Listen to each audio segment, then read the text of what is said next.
Hey, how's everybody doing? Welcome back to my channel. So today we're going to be reading through One Piece chapter 1085, and I'm actually really excited about this. I feel like I say this every single week because Oda has been on fire with these last few chapters.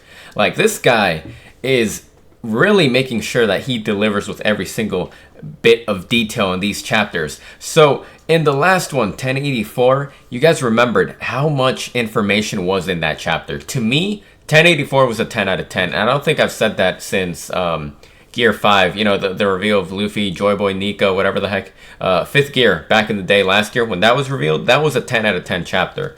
I don't think any chapter since then has me as excited and, like, on the edge of my seat until last chapter, I think. You know, and that's kind of saying something because there's been a lot of pretty good chapters since then. But 1084 was something else. So we found a lot. We learned a lot. Essentially, Cobra, right? He was talking to the 5 elders, and he started kind of questioning the elders about certain things that have happened through history. Specifically, we got a name drop on a so-called Queen Lily, who we now know is part of the Nefertari family, and she was actually one of the founders of one of the original 20 founders from way back in the day in the Void Century, right?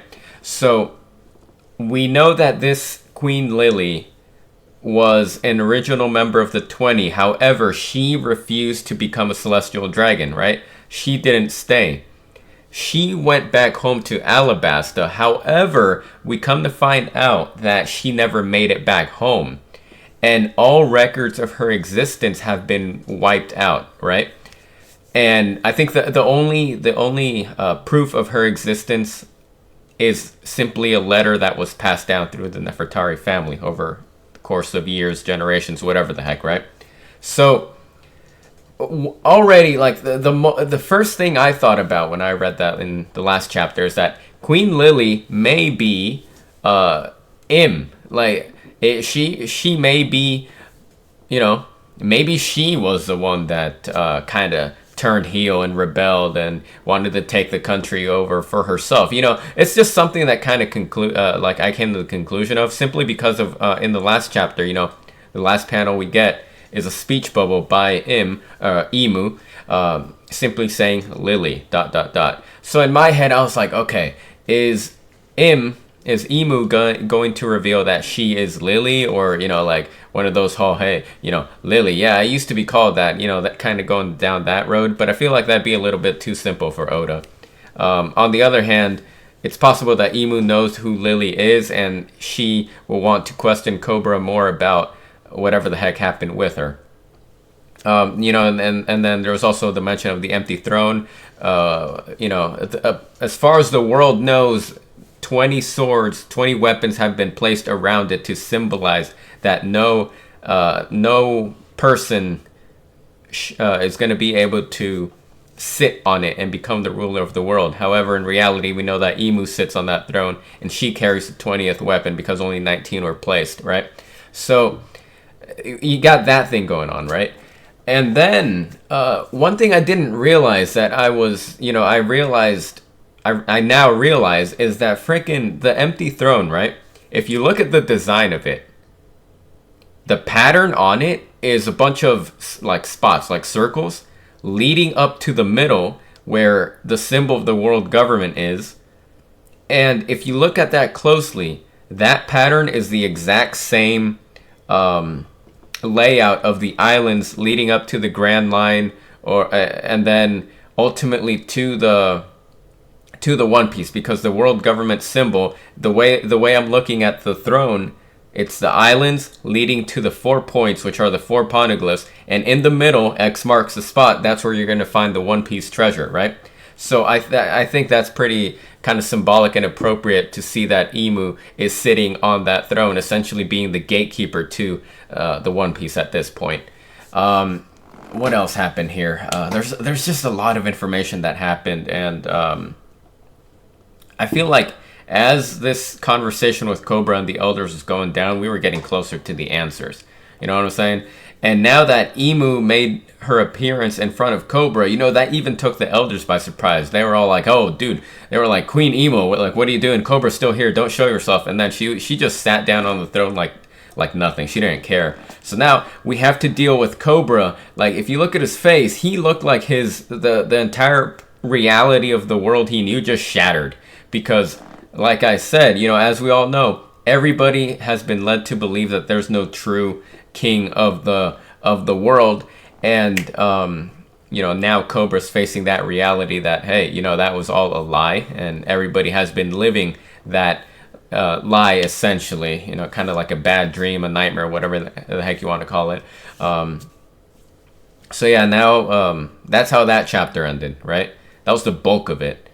And now, hopefully, I assume the chapter's going to pick up where we left off. They can't just leave that in the cliffhanger. So I'm going to go ahead and start reading the latest chapter. So let me go ahead and pull that up here.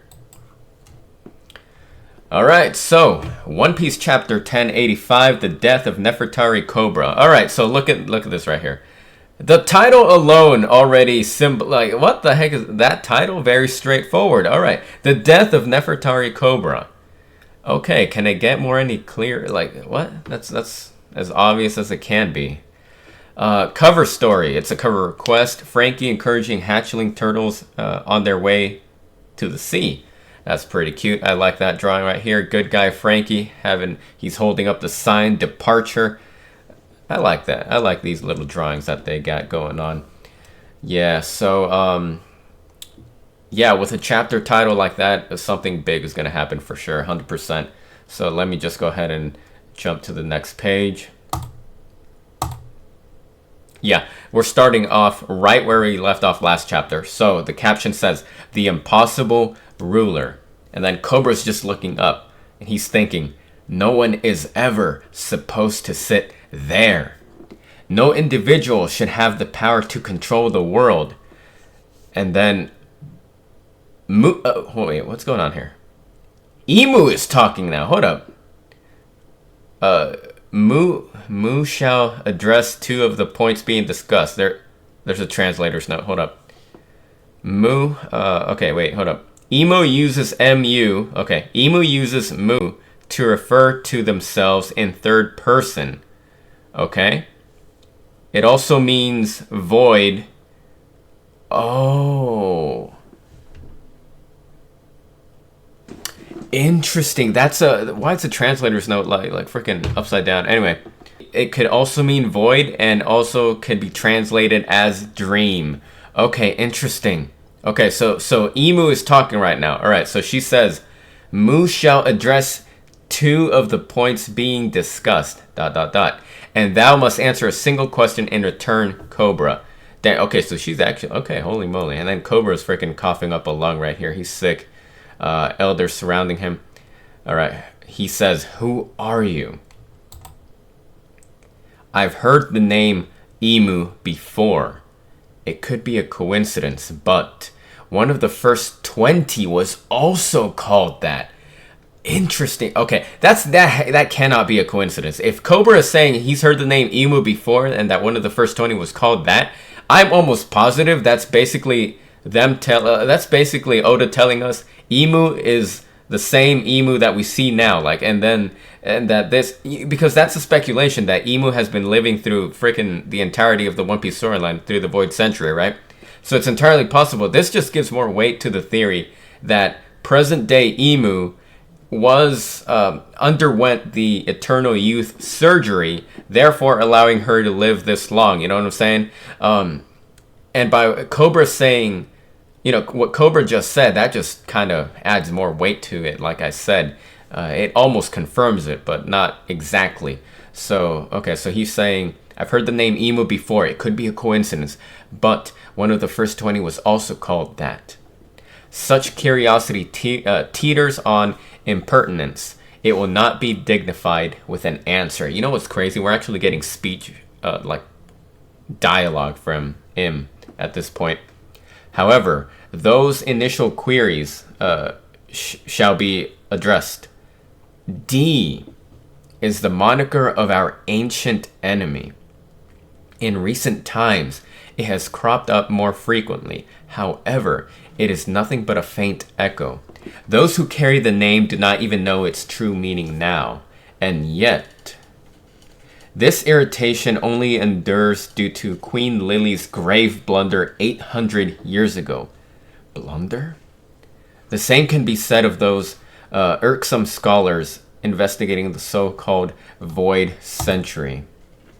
Without that blunder, there would be no pirates chasing the poneglyphs in pursuit of treasure either. If it were not for Lily's incompetence, those vexing relics would never have been scattered all over the world. Cobra's just taking it all in. He can't believe it.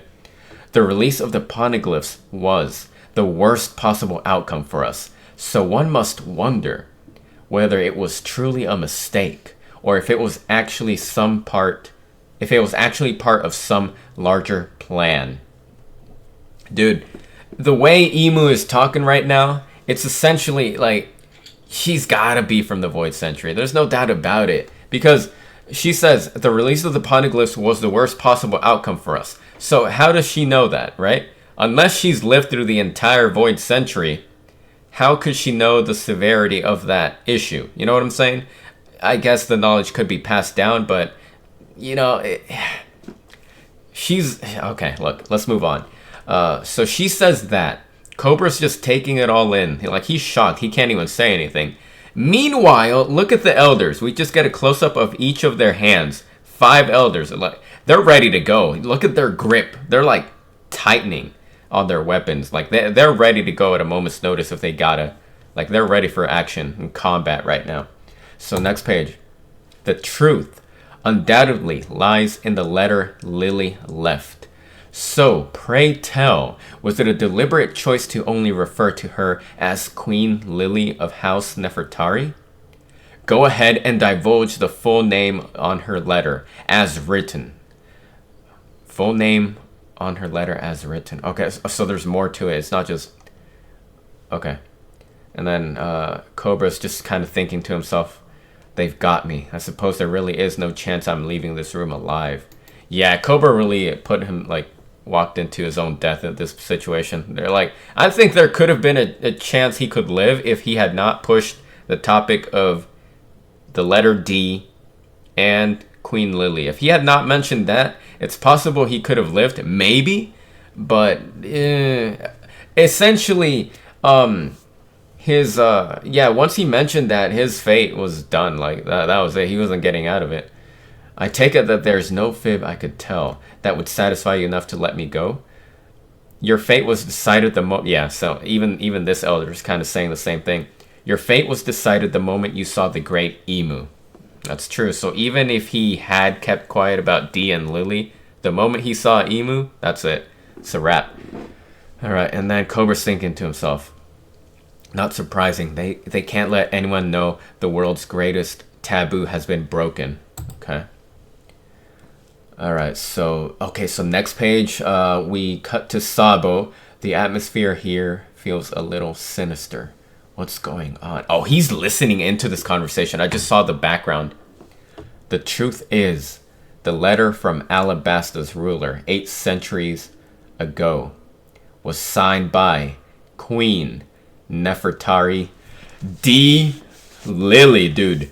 So she is a D member. Queen Nefertari D. Lily, and I just got kind of some type of goosebumps and chills going on right now. Holy moly. All right, hold up. This is crucial information. Okay, hold up. So, the truth is, the letter from Alabasta's ruler 8 centuries ago was signed by Queen Nefertari D. Lily. And look at Imu's reaction, dude. Her eyes are just focused. All she says is D. And there's a freaking arrow shooting towards Cobra. He just got stabbed. He just got impaled. What the? Okay, hold up. Yo, Cobra's down.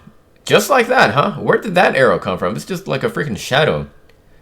One of the elders is like kind of like noticing something. Fire fist. Sabo in the picture right now. Dang, Sabo with no hesitation. He's just jumping right into action. Fire fist, right? Dude, he just straight up confronted the 5 elders. Look at that. Yo, look at this massive explosion to the elders, actually. Look at that. 1, 2, 3, 4. Yeah, he just straight up attacked the 5 elders. Boom, explosion of flames. All right. Fire fist. And they're just, I mean, it looks like they tanked that hit, to be honest. I'm not gonna...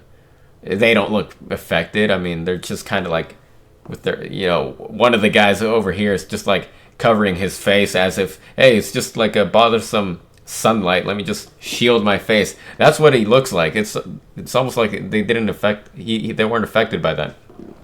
Okay, smothered mate, and then emu.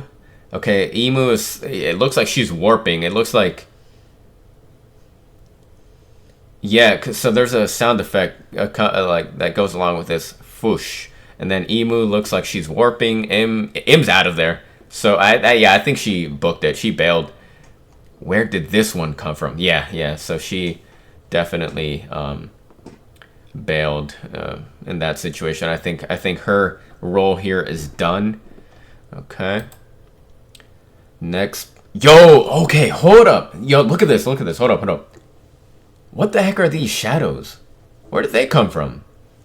I was hoping I'd be able to take you all out. Wait. I was hoping I'd be able to take you all out in one move. Oh, dude, these are the freaking these are the Gorosei. Those are the 5. Oh, holy moly. Hold up. I thought these were just some weird generic shadows that happened to pop up. Like maybe Im had sent them.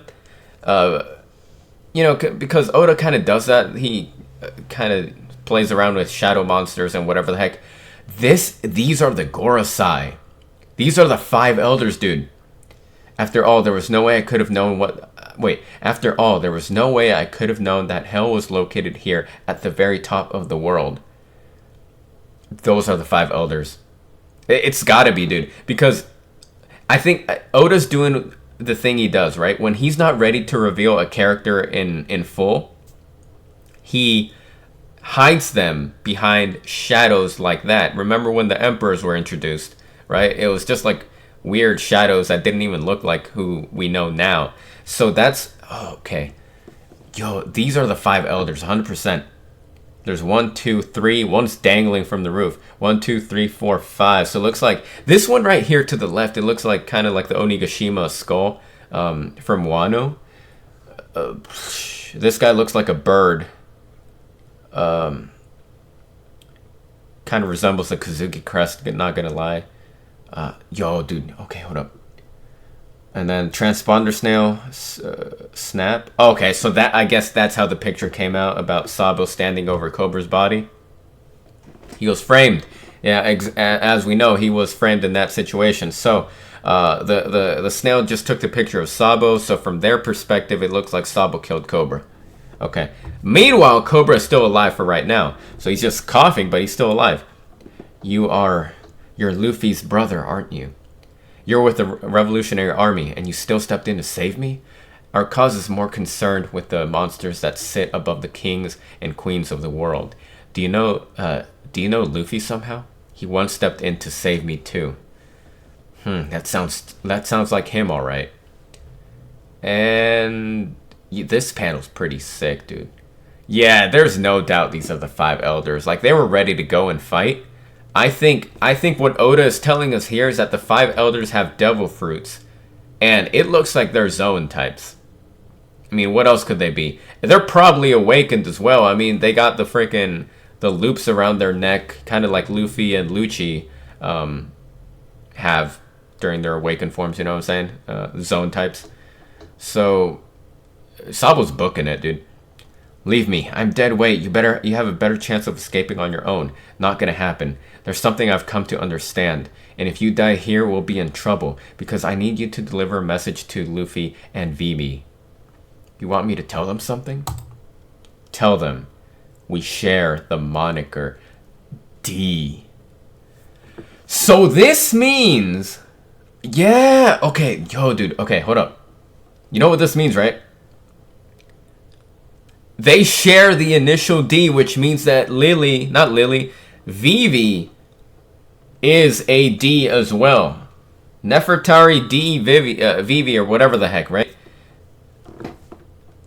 Yeah, she's joining the crew 100%. So if Lily, okay, so Lily is a descendant. No, Vivi is a descendant of Lily. So okay, yeah, 100. Yeah, she's gonna be freaking crucial to the story, 100%. All right, so I finally know the path that Alabasta must follow. So you both, okay, and then we get like a flashback, kind of brief flashback right here. So you both have D in your names. Okay, so Sabo's remembering their childhood, his childhood with Ace and Luffy. Is that just a coincidence or something? Or I guess, who cares? A name's a name. Do you want to have a D in your name, Sabo? You can be Sadbo. Sadibo, Sadbo. That's what it looks like. It says, why'd you put it there? And they're just laughing. And now we cut back to present day, and this freaking tale. You know what this tale reminds me of? Go back and watch any old cartoon. Tom and Jerry, for example.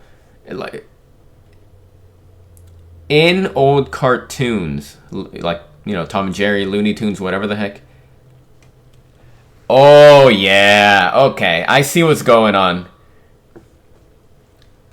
Look at this arrow. What does it look like to you? It looks like a tail. So what I was going to say is that if you go back and... I made the connection right away, like almost instantly. It was familiar. If you go back and look at old cartoons like Tom and Jerry, Looney Tunes, anytime there's a depiction of the devil in those cartoons, they always have a tail. And the tail is always in this shape. Long, curled, with an arrow, you know, like the triangular shape making an arrow at the end, the point. Oh, okay. So I see what's going on here. Cobra just got stabbed and so did Sabo. That's probably why. Okay, so the reason this arrow... Oh, yeah. So Oda's basically communicating to us that, hey, M is essentially the devil of the One Piece world. That's what I'm getting at. Because if you think about it, Luffy is the embodiment of joy, right? He has the abilities of the sun god Nika, which means he, you know, the sun, the light, you know, the sun god, right? What's the opposite to that? The god of darkness, right? Sun, darkness, whatever the heck, night. So if Luffy is the sun, IMU, who sits on the throne, is the dark, right? It makes sense. It's like they're the complete opposites of each other. One fights for freedom, one doesn't. Okay. So King Cobra, the poneglyphs. This is interesting right here. Look at this speech bubble. There is... Okay, this speech bubble is cut off. Purposely, by the way. So, the first bubble I can bear... I don't know what it says. It looks like it says... Must be protected. Must be... And then all I see are the three letters TED. So that could be anything. Must be protected. Must be connected. Must be something. Oda did that on purpose because the other speech bubble of the freaking war cry is covering that. So we can't read what that says. Must be something. And then it goes on to say, fly that flag that heralds the world's eventual dawn. Nefertari D. Lily. What if... I've heard many ideas, and I've had my own ideas of what the letter D means. What if it stands for dawn? I'll come back to that later because I don't want to get a sidetrack from my reading, but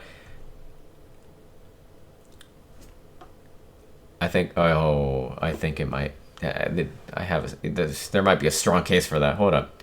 I'm counting on you, Sabo. King Cobra, you must live on. Who's there? Who is that? Someone's looking through a peephole? He's dead.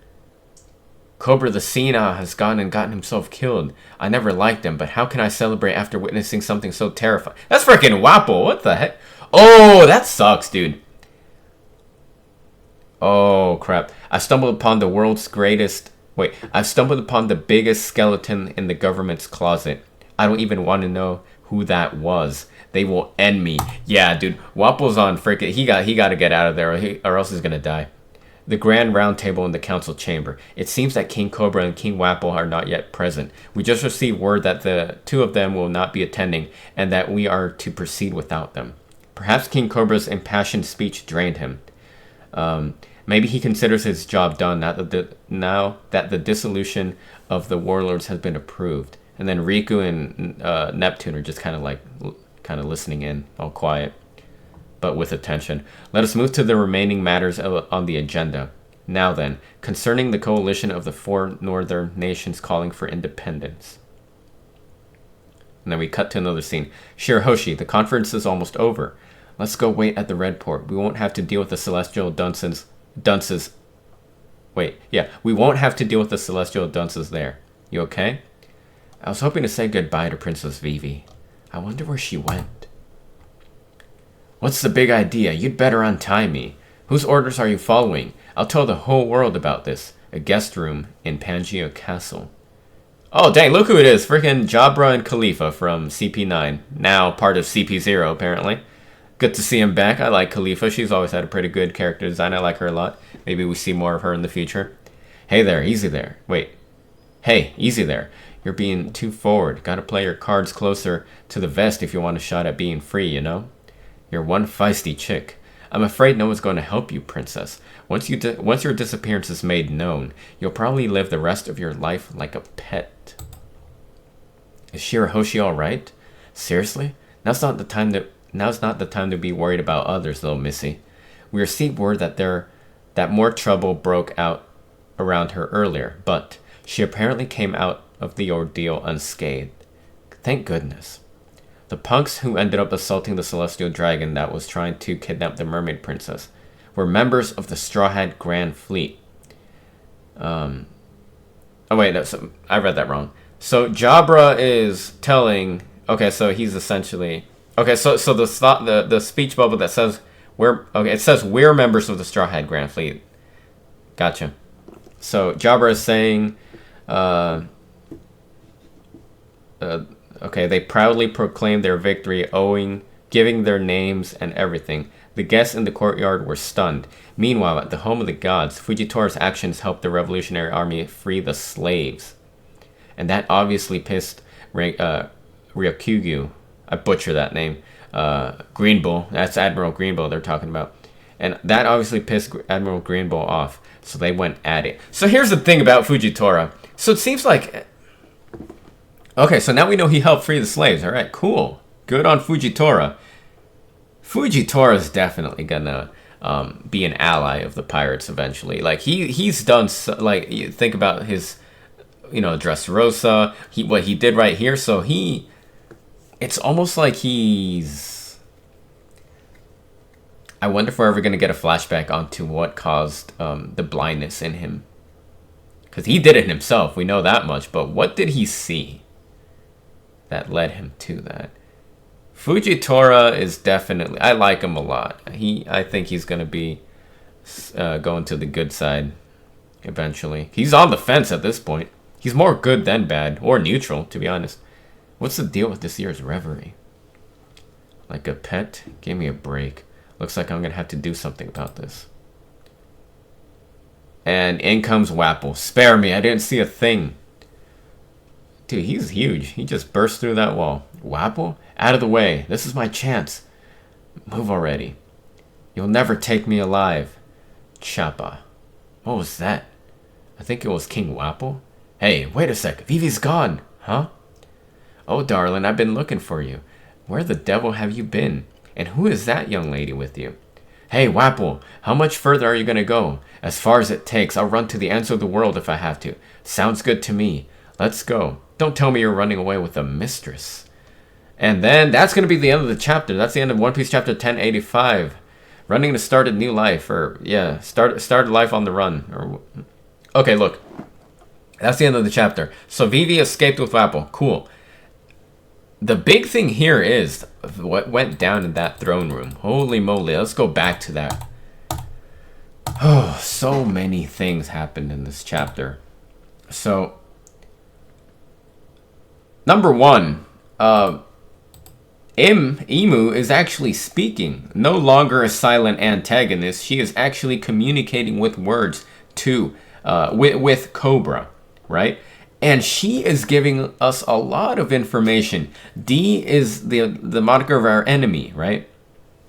And then she goes on a freaking rant. It's almost like she's salty that something that Lily did in the past, essentially started this whole pirate age when you really think about it, the way she's talking about it, about these things. Yeah, okay. So I'm looking at this panel right now. So Im is sitting on the throne, right? And then I don't know what to make of this, to be honest. So here's the deal, right? Later on in this chapter, we see that the Gorosei have transformed into their, probably activated their devil fruits, and it looks like they're zone types. So they're covered in shadow. The arrow that stabbed Cobra is a shadow as well. And as I mentioned, the way that this attack is portrayed, it looks like the tail of... Yeah, 100%. Dude, I'm convinced both Luffy and Im have Looney Tunes powers. Like, I'm not even kidding you. Like, they gotta be opposites of each other, right? So the way Luffy is like a cartoon, so is Imu. I almost guarantee you, because that's what I'm getting at from this. That attack, that arrow, it looks like a tail. The way it would be portrayed on a devil character in one of those old classic cartoons. And when you think about it, it makes absolute sense. One thing I'm also thinking about at this moment right now is that wouldn't it be really interesting? Dude, freaking... Remember. In Egghead Island, what have we learned about the devil fruits? Dr. Vegapunk said that devil fruits have, came to be. They manifested themselves because of the dreams of people. And, he goes on to give examples. Someone once dreamed of, I wish I could fly. My dream is to fly. My dream is to be the strongest ever. So through those manifestations came the devil fruits. It's only a theory that Vegapunk described, but it's very realistic. So when you think about it, devil fruits are the product, they are the result of man's dream. A dream is supposed to be a nice experience, something to look forward to, something positive. The opposite of that would be a nightmare, right? So, if devil fruits came from the dreams of people, is it entirely possible that there are devil fruits that came from the nightmares of people? Meaning, is it possible that some devil fruits out there could be corrupted? Particularly the one that is in possession of Imu. Because if Luffy is the sun, Imu is the opposite of that. Which means that whatever devil fruit she has in her control has to be like a pure evil. That's really, there's no getting around that. It has to be pure evil, right? So, I would love to see if Oda goes down that road. Is it possible that there are devil fruits out there that are corrupted? That are kind of like manifestations of the nightmares of people. You know what I'm saying? And then, that'd be crazy. And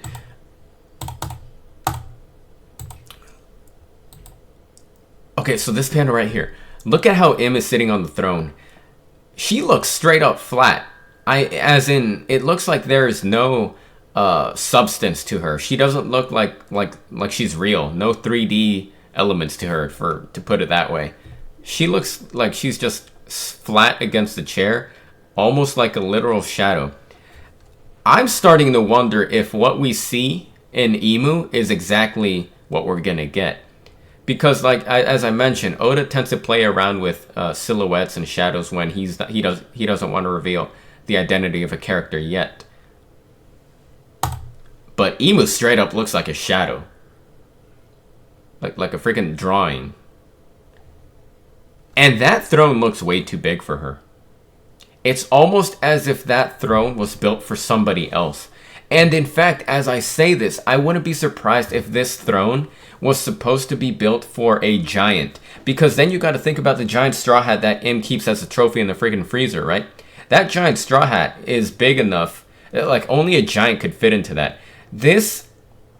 So this means, all right, look. Yeah, dude, look. I wouldn't be surprised if the end of the towards the end of the story we find out that Im, Lily, hold up, Imu, Lily, Joy Boy, and Nika. I wouldn't be surprised if those four have a connection. In fact, I expect it. Along with, Toki comes to my mind as well because she was born in the Void Century and she was traveling through time to get to Wano and only stopped when she met Odin. And then we got to think about the original Mermaid Princess. And then we got to think about rocks. Okay. Oh, hold up. Oh, great. Hold up. I think I just had an epiphany of some sort. Rox D. Zebek. What do we know about him? According to what we know, Sengoku said that he was a brutal pirate. He was a monster of a human being. And we know how powerful he was because of the people he employed in his crew. Big Mom, Whitebeard, Kaido, Shiki, and others, right? So Rox D. Zebek, from what we know, he was studying taboo subjects. And his ultimate goal was to become king of the world. Not king of the pirates, not king of a country, king of the world. The One Piece world. What if Rox D. Zebek knew... what if he knew about Imu? I wouldn't doubt it because...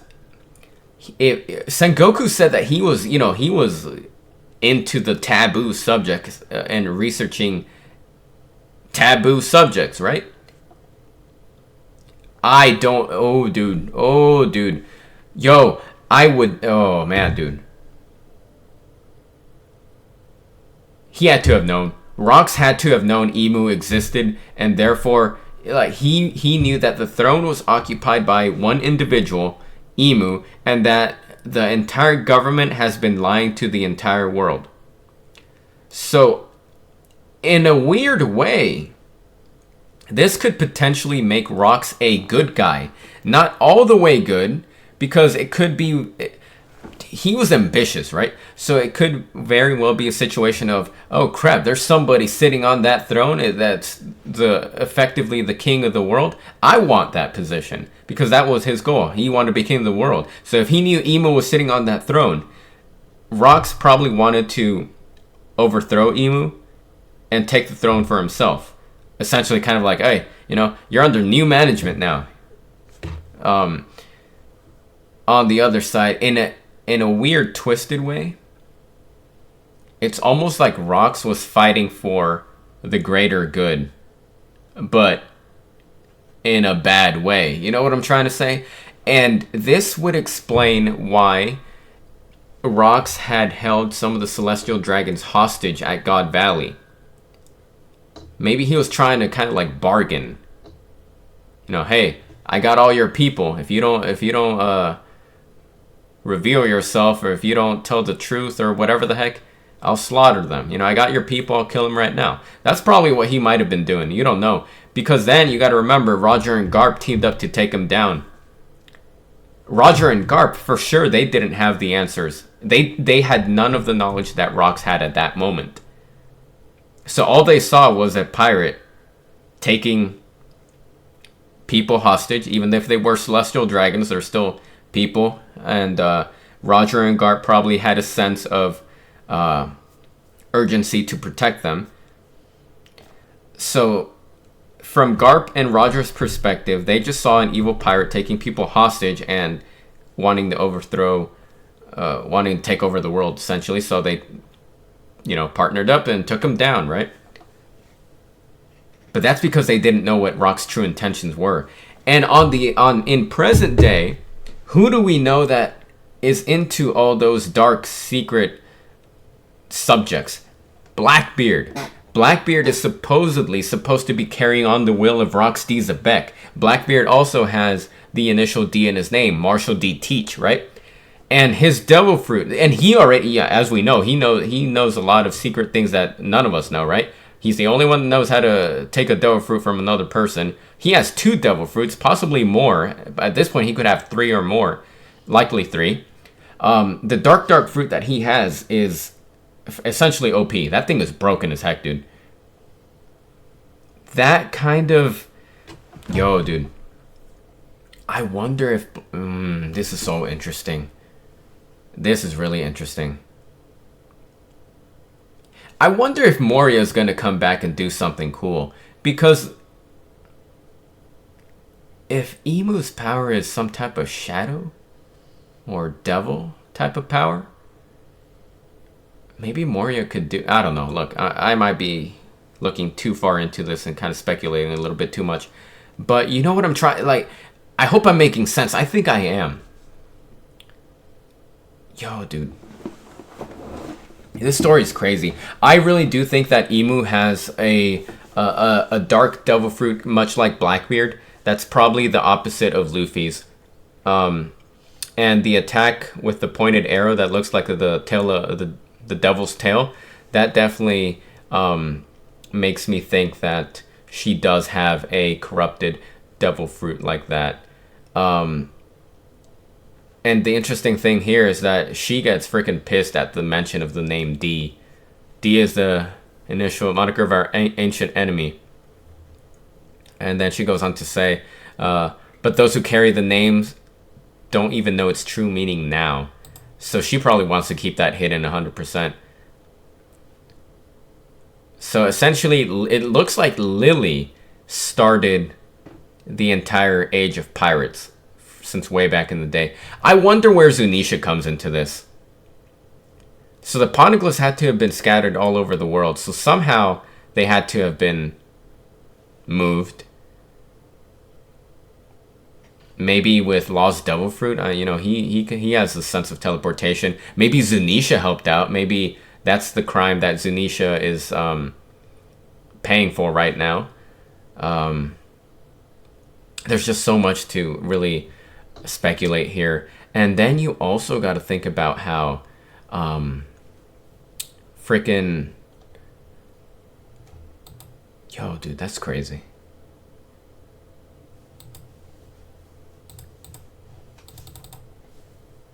Yo, dude, that's crazy. Like, this chapter is crazy. Oda is... Dude, he's on fire, like I said. Yo, dude. Also, I think it's kind of funny and interesting, kind of funny how the world's best kept secret is now not a secret anymore. Because who knows? Cobra knows, Sabo knows, Wapol knows. He's gonna tell Vivi, so she's gonna find out. Sabo's gonna tell the revolutionaries, Dragon, Ivankov, so all the revolutionaries are gonna know, and then Dragon's gonna take action. And then somehow this message is going to get communicated to the Straw Hats. I have a feeling Blackbeard knows already. So out of nowhere, suddenly the best kept secret that the world government had is not a secret anymore. Because up until when Imu was first introduced, the only people who knew of her existence were the 5 elders. And then one single individual who called her in the flower garden. You know, because the 5 elders were walking to meet Imu. They were walking towards her. And then she was in her garden holding her butterfly on her finger. And then someone in the back shows up. He's like, hey, great Imu, you know, the 5 elders are ready for you. So there's another person who knew at the time. So at the time, that would have been 6. It's possible that it could have been one of the Holy Knight members. But dang. Holy moly. The fallout of this is going to be crazy. I hope we keep continuing and exploring this arc. I honestly don't even want to go back to Egghead at this point. I want to keep learning about what's going on over here. This is like insanely good, dude. Yeah. I feel like there's a lot more thoughts that I could probably talk about. Some things that I might not be thinking about right now that I'll probably think about later. So I might just do a separate review video or maybe add some notes as to this video as I edit, but we'll see. But yeah, this is crazy. This is crazy. And to think that everybody shares the initial D, so Cobra, VV. Dang. There's no post credits, right? I mean, it's a little too late for that. I kind of went on a whole speech and after discussion, whatever the heck you want to call it. Dang. Yeah, no post credits. All right, I'm gonna leave it there. What a great chapter. Insane. But I'm gonna leave it here. Let me know what y'all thought about this chapter. This was an amazing chapter. 10 out of 10. Can't wait to see what happens next. Anyway, that's gonna do it for today's reading. I hope you guys enjoyed. Let me know what y'all thought, like I said. And other than that, I hope you guys have a good night. Stay safe out there. Take care. And I'll see you in the next reading.